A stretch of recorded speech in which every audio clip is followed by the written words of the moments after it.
নারীর মর্যাদা ও সম অধিকার প্রতিষ্ঠার সংগ্রাম জোরদার করুন।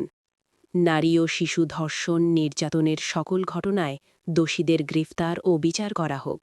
প্রশাসনকে বলতে চাই, আপনারা দ্রুতই বিচার করেন এবং এমন শাস্তি দেন যেন এইগুলো করার ক্ষেত্রে মানুষ দুইবার ভাবে।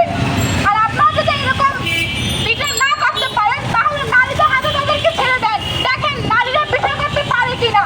কিন্তু আপনারা কোনো বিচার করতে পারতেছেন না, না পারতেছে এই যে প্রশাসন, কেউ পারতেছে না, তাহলে আপনারা এসে যে আমাদের কাছে ছেড়ে দেন, দেখেন আমরা কিরকম বিচার করে দেখাতে পারি কিনা।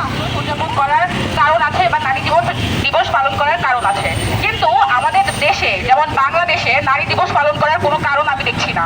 যে দেশে একজন 7 বছরের মেয়ে যে কিনা এখনো নারী হয়ে উঠতে পারেনি, সে যেখানে যে দেশে সংরক্ষিত নয়, যে দেশে সুরক্ষিত থাকতে পারে না, সেই দেশে কিসের নারী দিবস? এই দেশে কোনো নারীর বসবাস করার মতো যোগ্যতা আছে বলে আমার মনে হয় না। আমরা দেখেছি যে অনেকে বলবেন যে নারীরা যদি ঘরে থাকে তাহলে নাকি নারীরা সুরক্ষিত থাকবে, নারীরা যদি ঘরে পর্দা করে পর্দাশয়ী থাকলে তাহলে তারা সুরক্ষিত থাকবে, তাদের উপর কোনো নির্যাতন হবে না। যদি সত্যি তাই হয়ে থাকে তাহলে এই যে চট্টগ্রামের সীতাকুণ্ডে যে 7 বছরের মেয়ে রয়েছে, সেই মেয়েকে বাসা থেকে চকলেটের লোভ দেখিয়ে তাকে নিয়ে যাওয়া হয়েছে একটি পার্কে, এবং সেই পার্কে তাকে ধর্ষণ করে তার শ্বাস নালী কেটে দেওয়া হয়েছে যাতে সে বাঁচতে না পারে। এবং দেখা গেছে কাজে মজুরি নিশ্চিত করুন। ইরান মার্কিন ইসরায়েলি সমাজবাদী হামলা বন্ধ করুন।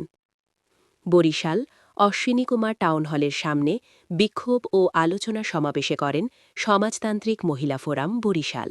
ITV বাংলা।